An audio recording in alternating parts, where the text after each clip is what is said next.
Species. Unite. There are more native crocodiles living in cages and concrete pens that are owned by Hermes or supplying Louis Vuitton than live in their natural habitat. So that is so clearly not conservation. And we're talking like hundreds of thousands of crocodiles.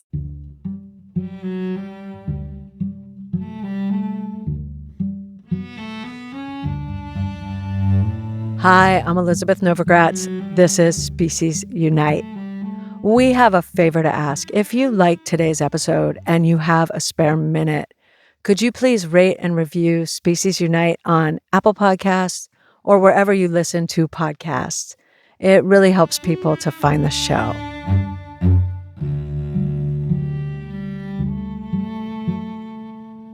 This conversation is with Emma Hakansson. Emma is the founding director of Collective Fashion Justice. They're an organization working for a fashion system that upholds total ethics by prioritizing the life and well-being of our fellow animals, people, and the planet we share.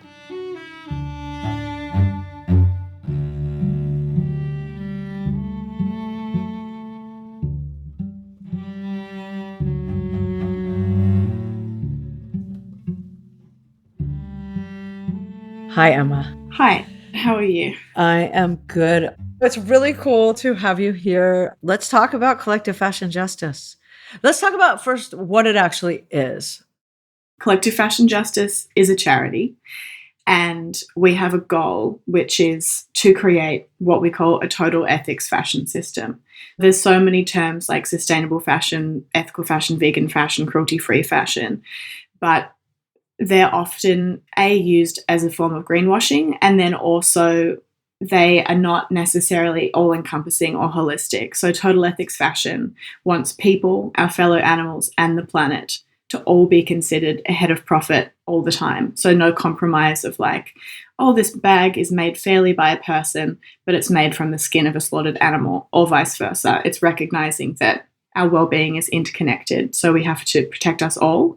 And we work towards that mostly by shifting fashion beyond animal drive materials, because that's where all of those groups are harmed at once. Like, what made you start this? Because you guys are doing amazing things in the world. How did it all happen? Thank you. I first got into fashion as a model, so no ethical considerations and no power really. Models are like the bottom rung. As I started to learn more about the industry and the things that I was helping to sell, I became increasingly uncomfortable about that. I started modeling really young. I was like 14. I had fur being put on me. I had clothes made with like child labor being put on me. As I got older, I realized I could only have a relationship to fashion if I was helping to change the fashion industry significantly. First, I did that through creative direction and modeling for more responsible brands, but then I didn't want to help just sell more stuff. I wanted to actually campaign for systemic change.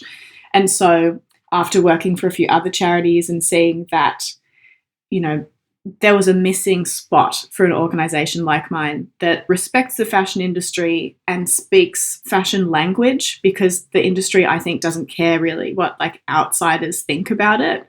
But that also is willing to be quite radical in its position and not push like welfarist issues and actually be like, no, we're done with animal drive materials. We're done with exploitation and destruction. And like what you just said about the industry really doesn't care. They don't, because they don't have to. There's so much money in the fashion industry, especially in luxury. How has that been since you started in terms of trying to make people care? I think it depends what day you catch me. If I'm in a good mood, I will say that I think, you know, all of these massive companies and brands are ultimately still made up of individual people. And there has to be at least some of those individual people who do care about things. And it's just about like making a personal connection with those people, which is really difficult because it's not really designed to operate that way. But other days, I don't know, I think there's a willful ignorance to the amount of harm that is being caused by fashion. And a lot of it at first was really difficult because the kind of general perception is that we don't know who you are, why would we talk to you? Like, we don't care. But once we manage to get our foot in the door with one brand, it's a little bit easier to start like leveraging the work and the progress that other brands and Fashion Week events are making to get your foot in the door with others and be like, oh, we've just done this with this big brand. And now you look a little bit behind unless you do it too. So it's a little bit manipulative. Give some examples of that. How did that start and what were you doing with brands to get them to shift or even like change? We helped Copenhagen Fashion Week ban all wildlife materials, so fur, wild animal skins, and feathers. We also got London Fashion Week to ban fur, which is not the whole way, but for one of the big 4 shows is a big deal. And part of that success, I think, is, if no one is making that change, no one else wants to. And we've had companies say like, oh, we'll do that once someone else does. We don't want to be the first. But at the same time, they all want to be considered like the most progressive. So it's a hard balance and you toy with that. But also when it comes to getting your foot in with brands, often we start by talking about one issue that they do care about or they have to care about. Like maybe they have climate targets set because they know that like legislation is going to demand they reduce their emissions. And so we might start with that, but then we can look wider and say, okay, so a lot of your emissions are in leather. Have you also thought about these other components of your leather supply chain where you have no transparency, where you're just totally bypassing the fact that there's slaughter in your supply chain or the biodiversity destruction, all of that. So you kind of just find the tailored foot in the door depending on what that brand has going for them. Most people don't want to think too deeply about their clothing. On some level, it's a much easier switch for a lot of people than food because it's not as personal, but it's much less thought about. They're not thinking their leather jacket is a being or many beings. It's not in the consciousness in the same way that even with food, we're getting better at least people know they're actually eating a cow. But with fashion, I think one of the things that just kind of astounds me is that these big luxury brands, which run the world in the sense of every brand copies them or wants to do a version of them. So they really control what everyone's wearing, even if for people who can't come close to affording them. But people don't still make the connection that your handbag is somebody's body. Because once people do realize it, I do think it's a much easier change. There's beautiful next-gen materials I could get a bag from.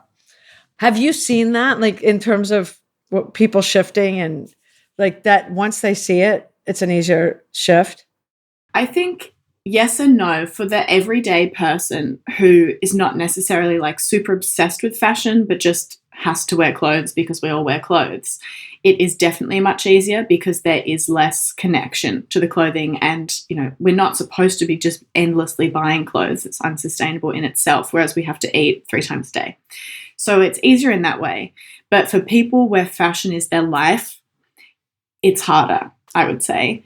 And those are the people within the industry that we often have to change.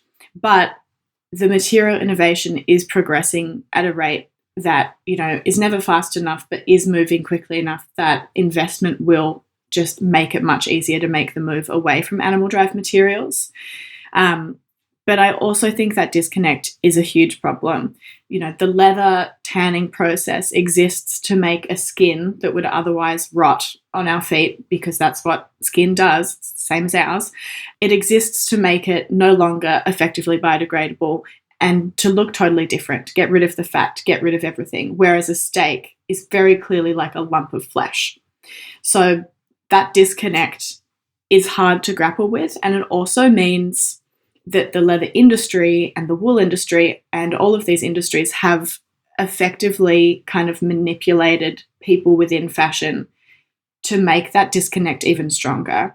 So the leather industry says it's just a byproduct. So actually, you don't have to worry at all about what happens to the cow because we're not responsible for that. We're just a waste reduction initiative, like basically a charity. And then the wool industry says, oh no, we just shear the sheep and it's really lovely and they skip around and nothing bad happens to them. When we know that the wool industry and the meat industry are one and the same, sheep are considered dual purpose. So they've really, strengthened the disconnect that we already have. And a lot of our work is to undo the continuous disinformation that those lobbies are pushing. you're in Australia, and I know your work is global, Yes. but one of the things you worked on in Australia is with Hermes and crocodiles. Will you talk about, first of all, how many crocodiles are in factory farms, basically, to become bags? So, yeah, I think to start even one step further back, because I think it makes you realize even more how heinous this is. Saltwater crocodiles is the species of crocodile that Hermes and Louis Vuitton use for their bags. Saltwater crocodiles have lived in Australia for about 100 million years. And in the late 20th century, we decided to start shooting them for the fashion industry, and they nearly went to extinction. And then they got protected so no one could shoot them because clearly that would be bad. And then these lobby groups that were sad that they couldn't sell the skins anymore went to like the top global conservation bodies and convinced them to make an exemption that would mean that they could factory farm crocodiles, and that would be a type of conservation because it would help the population, even though the population was already unsurprisingly on the rise once it was banned that you couldn't shoot them in the wild. So now we come to today, and there are more native crocodiles living in cages and concrete pens that are owned by Hermes or supplying Louis Vuitton than live in their natural habitat. So that is so clearly not conservation. And we're talking like hundreds of thousands of crocodiles in these. And Hermes has got permission from the government to open another farm that would house even more crocodiles to be slaughtered. So these crocodiles can live to be about 70 years old, but they're killed at 2 to 3 years old. And they take the eggs from the wild because they can't really breed crocodiles. They take the eggs from the wild, and then they have these animals that are, hardwired to be in these native ecosystems, and they're born into cages. And first they're in group housing piled on top of each other, and then they're put into individual cages where legally, by law, the cage doesn't have to be as long as the actual body of the crocodile. That's how small it is. And because Hermes supplies a cage that is, 20 centimeters or a little bit longer than the length of the crocodile's body, they then say on their website, we go above and beyond the legal minimum requirements for the keeping of crocodiles. And it makes it sound like they're doing this responsible thing when actually it's just that the laws are outrageous. So all of this happens, and then they sell these bags for tens of thousands of dollars, even hundreds of thousands of dollars. So all of this exploitation of a native species, there's destruction of environment involved. It's all really just for the richest 1% of the population. Only those kinds of people can afford these bags. And that makes the campaign against Hermes and Louis Vuitton more difficult because we've garnered huge public opposition to the practice, but we have to get a group of people that you can't just access so easily to care, or we have to get the government to care. It's so freaking absurd, right? That for a bag that people are paying 50 grand for or more, all the torture and suffering, and yet there's so much blindness around it.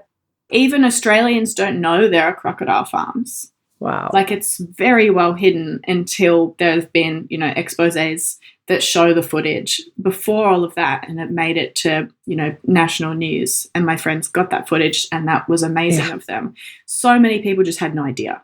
And I think there's also just a way where people have so readily commodified animals in their mind.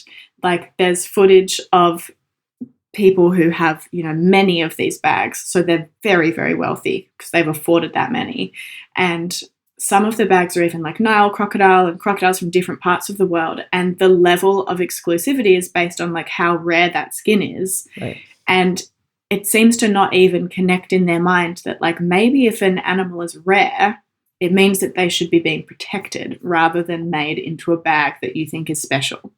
And I think that's where a disconnect from nature comes into play. Like, if we really connected with nature and saw the beauty of it, we would want to protect it more in its natural state. And we would see higher value in fashion that appreciates nature and takes inspiration from nature, but that doesn't take from it and destroy it or kill it. Yeah. And this is, I mean, the disconnect with all of it. This is what we're doing with fur, what we're doing with leather. And it's interesting too, because we are waking up in some ways, especially the US, Europe, there's still fur and there's still fur on collars, but people don't typically walk around in fur coats anymore. Full mink, yeah. No. And they don't do it because, well, it's socially unacceptable, but it's socially unacceptable because somehow it crossed over into this is cruel. Like people know it's cruel. How does that happen? Like something can be deemed cruel, yet crocodiles aren't, or yet leather isn't, which is all equally horrific. I think a lot of brands, think just species by species. You know, Hermes used to make bags from beluga whale skin, and they don't anymore, because it's illegal. So law change and how citizens push for that is part of it. But I think furry animals are more similar to the dogs and cats that we have close relationships to, and so we're more ready to kind of care about them. And then also, I think brands have a problem with knowing that they're the sole reason that an animal has been killed. So like when Versace banned fur, Donatella Versace said, I don't want to create fashion that requires animals being killed. They still use so much leather, but again, that's when we come back to this perception that they genuinely don't think that their use of leather funds the continued slaughter of animals, even though it unequivocally does. So I think that's part of it. And then when it comes to reptiles or ostriches, who are still exclusively killed for fashion, the primary driver is fashion. I think it's just that unlike a mink or a fox, who is a bit more similar to our dogs, we can't connect with these reptiles very easily. Like most people are scared of crocodiles. Most people are scared of snakes. And so to empathize with them seems just too far a stretch for some people. And I think that's when it comes back to like, it doesn't matter how similar they are to us. What matters is what we know about the fact that they're sentient. They can feel pain. They have emotions. And really, that's the only thing that should matter. That's not really how most people think. No. If you look at just food or people going vegan, it takes time for a lot of people. Very few people are just like overnight switched because they had a conversation. So I think in industry and systems, it's a much bigger battle. Like it's a much, and I do think too, like with these brands, there's so many systems in place that they have. It's just, what do you mean change? Well, this is how we do things. Systems are hard to change. There's also a belief that like the policies and stuff that they have in place are working or are enough, and so they can source these materials ethically so long as they just follow their policy. And most of the time, you know, the policy still doesn't address the animals being needlessly killed, but also most of the time the policies are totally inadequate or don't work. And I think kind of getting people to accept that what they've set up and what they're proud of, because they think it's making sure stuff is happening ethically, it's challenging to get someone to sit with the fact that actually they haven't done what they thought they have and they're still causing harm and profiting off of it. Because that's a very personal, I would say in a way almost more personal than being told like, you know, the food you eat causes suffering. If you're really proud of a business that you're a part of and you're making profit off of that, to be told that that is what is causing suffering, like there's a lot more to untangle there. So I think that is also why it takes a lot more time. And there's a lot of justification. And so because it's always been done this way, and I'm sure it's similar to the justification in terms of not being transparent with supply chains and like the complete, like almost slavery going on in the fashion industry in terms of workers. Yeah. The Fashion Transparency Index, of the 250 largest brands in the fashion industry, only 12% of them can actually even tell you where they're sourcing just some of their raw materials. So all of these brands that have like animal welfare policies, they have no idea where those cows, where those sheep, where those animals actually are. So they have no way of even knowing how they're being treated or slaughtered. And they have no way of knowing who's working in those tanneries, what they're being paid. Exactly. Or what chemicals involved. Yeah. And what it's doing to the planet.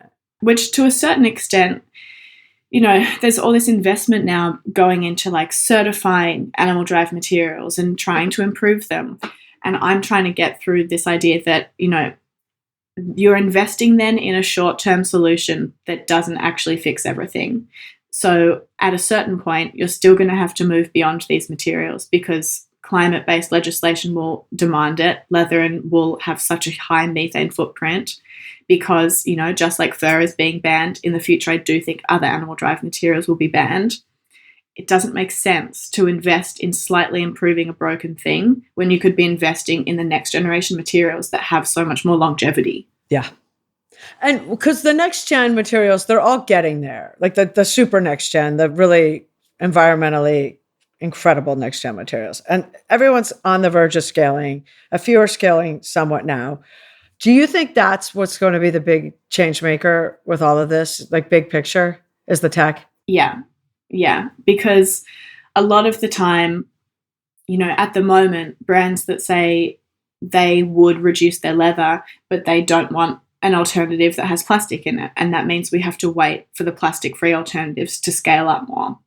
And when you talk about wool, it's much harder because there is not a next-gen material available for wool yet. And there are some that are starting really small scale, but it's not at all ready for market. And you just kind of get to this roadblock where if you want to reduce virgin wool use, brands, you kind of have to compromise and say to start with swap to recycled wool because at least you're then not, contributing to more of the industry coming through. And even if that's not a perfect solution, it's literally all that some brands have available.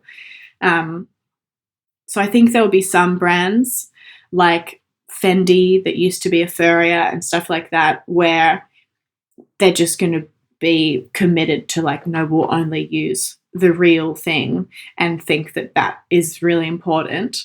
But most brands, I think, will realize that it won't be feasible and next gen will be the solution. And the laws will change. So they're not going to have a lot of options at some point too, I would imagine.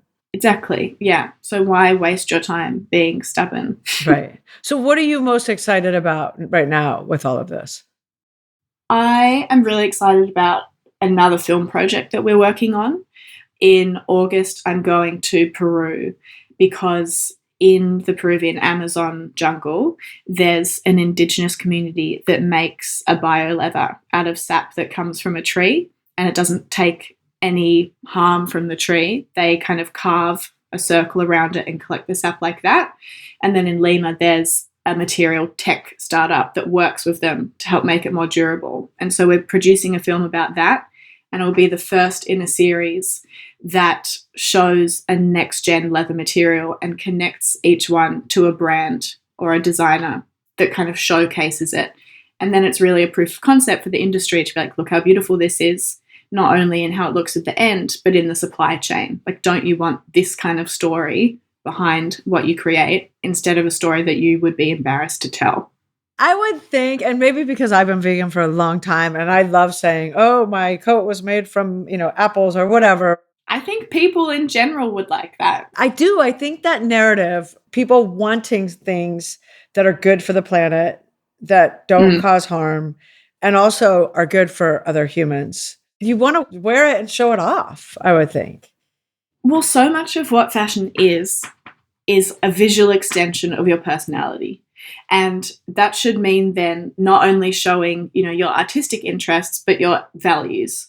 And so I think a lot of people would be excited, similarly to the way that, if someone says, oh, I love your jumper, and you get to say, oh, it's vintage and I thrifted it. Like, people enjoy doing that. I think the same will be true for materials, and particularly at the luxury end when we're talking about addressing those brands, because that's where all the trickle down comes from in terms of how trends are produced. I think that people who at the moment are buying these ridiculously expensive bags made from exploited animals, there will be a tipping point where to be some of the first people to have a bag made from this mycelium leather that's in an Italian tannery with ethical labor, that will be more luxurious because the innovation and the creativity is more exciting than this animal sat in a cage until they were slaughtered. Yeah. That's going to be a really good day when that happens. And that we look back and people are just kind of horrified that they were carrying around animal skin. And I think you can see it historically when you look at the fact that It was in the last 150 years where in New York there were advertisements for dog skin gloves and there were seal coats. And in the London auction houses, you would have earrings made with gold and entire hummingbirds that had been killed and stuffed from the Amazon rainforest. And everyone looks at something like that now, almost really everyone. And it's like, that is not acceptable. Yeah. And are you working with the other big fashion shows, like trying to? We try to engage with everyone. There are some that we've never successfully had a meeting with. There are some where we've had lots of meetings. It's normally like, we'll send an email, we'll send another email, we might get a meeting, we have a meeting, nothing happens after, we push for another meeting, we send something, we show a little bit of hope, they ghost us for a month. Like, it takes a really long time before something happens. And that's when we also balance, like, at a certain point, we've lost internal communication to the point that the relationship is of so little value, we'll start publicly campaigning and pressuring. And there's been instances where that has been really unappreciated by who we're working with, but it has still produced a result. Like the British Fashion Council for the fur ban, we were only talking internally with them. We really wanted it to be collaborative. But after a while, it got to a point where it had been 6 months of no communication, despite us emailing like every single month trying. And so we didn't go full public, but we sent a letter to all of the brands within the British Fashion Council saying, would you like this policy? And within like a few hours of someone from World Animal Protection UK that we were working with sending some of those emails, we got an email saying, hi, we see you're sending these. Stop that, please. Can we meet? And it's like, yeah, we can. But we also didn't have to send those emails if we had chatted quite a while ago. And there's this real tension where you can't be too close friends because then you're not doing anything. You can't be enemies because then they won't let you in. But it was a few months after that we got the fur ban. So, but it's a really hard balance. Yeah. And lastly, I want to talk about a lamb named Foggy. We did a screening of Slay in New York, and I was sitting with a lot of people, and when the whole Foggy thing happened, everybody was just overwhelmed. I also think a lot of people don't know about wool. So start with that. The first way I got involved with the Slay documentary, before I was line producer or researcher, was Rebecca, the director, reached out to me and saw that I had been rescuing lambs and had done a campaign on wool. And she was like, can you actually just go into a field and there'll be a lamb who needs rescuing? And she really didn't fully believe me. Like, she'd never been to Australia. She didn't have the context. And so she came and she said to me, she's like, I was a bit questionable if what you said was going to happen would actually happen. But in Australia, every winter lambing season, 10 to 15 million newborn lambs die within the first 48 hours of their life. And that is because the wool industry and the meat industry, which is the same thing, 70% of sheep in Australia are merino sheep. So who we're eating and wearing are the same animals. They're bred into winter because it means that by springtime, there's grass that they can eat. Whereas if they were born into spring, as is natural, by the time that they were weaned off their mums, it would be summer and they would have to pay for supplementary feed. So it's purely an economic decision. And they've decided that the number of deaths that is involved is justified by that economic decision. So the lambs die from hypothermia, exposure to the cold, from starvation and neglect. And so really, if you go into a part of Australia where there's a lot of wool production, you can go into a field and there will almost always be multiple lambs who are by themselves and who are shivering in the cold and who will die very quickly unless action is taken for them. And so at the end of Slay, that's exactly what happens. We go in, Foggy is by himself. He actually walks up to us, asking for help and bleeding out, because they are bleeding out, desperate. They're newborns, they need help. And we rescue him, we bundle him up, and he got to be one of the lucky ones who I bottle fed while he was little, and then he went to live at a sanctuary with other sheep who were also rescued.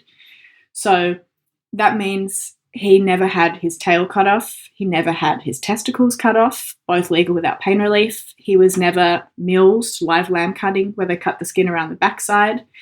And he never went through the wool process where once he had been shorn for a few years and that wool quality degraded halfway into his natural lifespan, he would have otherwise been slaughtered. So a lot of reasons from the animal perspective to not wear wool, and a lot of reasons that I think Foggy and other lambs like him are such good kind of advocates for themselves, because I can tell you all of the facts about it, but if I just invite someone to meet a little lamb, that is going to be more convincing. Will you talk about, because a lot of people will say, oh no, I only wear ethical wool. Yes. So people say ethical wool and they also say sustainable wool. And quickly on the sustainability part, it's one of the most climate impactful materials there is. It has a huge biodiversity impact. It's land inefficient. On the ethical side, most of the time if someone says that they use ethical wool, they're saying that the wool that they wear has been certified by the Responsible Wool Standard. It's the biggest standard for supposedly responsible wool. But that standard does nothing to address the fact that sheep can be slaughtered once they're not profitable. It permits tail docking and castration without pain relief if pain relief is not available, which is a very kind of slippery language where what does that really mean? It does nothing to address the fact that sheep are bred into winter, that sheep are selectively bred to have twins and triplets because it means more money even if some of them die because sheep can't handle having twins and triplets. So that kind of ethical claim is just not legitimate. And it doesn't change the fact that also if there was someone who genuinely had a sheep who was never slaughtered and who was shorn very carefully and slowly and all of that, firstly, I don't want to commodify an animal like that. I wouldn't do it to my dog, and so I wouldn't do it to a sheep. But even if someone was okay with that scenario can never be scaled to be something that's actually feasible to the fashion industry. So it's just a kind of nonsense distraction. It's like eggs. You know, if someone has a chicken in their backyard, like that's great, but there's billions of people on the planet. Yes, and 98% of them eat factory farmed everything. Well, Emma, how can people learn more about you and Collective Fashion Justice? So collectivefashionjustice.org is the website. We have material guides for everything, reports, films, all kinds of stuff. I also wrote a book called Total Ethics Fashion. So if you want, the kind of primer for what that is, that's what that book is. And we do a lot of social media kind of education that is designed to give people bite-sized information that they then might want to go further and go on the website and endorse our manifesto, which is something that we use to get brands to realize how big the desire for fashion that protects people, animals, and the planet really is. Will at some point, because you are so adamant about all three, people, planet, animals, will at some point there be like a stamp from Collective Fashion Justice? Like for brands to say, I'm approved? It's something that we've been exploring and that I think would have real value. But at the same time, to cover all of those three things adequately requires a lot of expertise and study. And there are so many certifications at the moment that are being regulated out of existence because there's not enough kind of traceability in them. And so for now, I'm interested in engaging at a government level and with brands to produce policies that make that happen, right. Which is a little harder for consumers, but I think more effective change-making wise. But there are things like Good On You that rank brands based on how well they engage with people, animals, and planet. And we work with them on some of their material guides and stuff. So that's really useful for people looking to buy things. Good to know. Well, thank you so much for this. Thank you.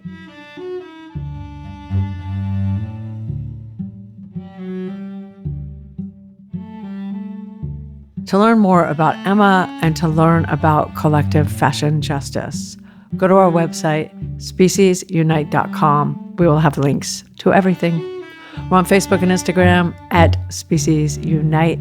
If you have a spare moment and could do us a favor, please rate, review, subscribe on Apple Podcasts or wherever you listen to podcasts.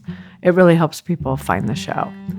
I would like to thank everyone at Species Unite, including Gary Knudsen, Caitlin Pierce, Amy Jones, Paul Healy, Santina Polke, Sam Kosel, and Anna Kalner, who wrote and performed today's music. Thank you for listening. Have a wonderful day.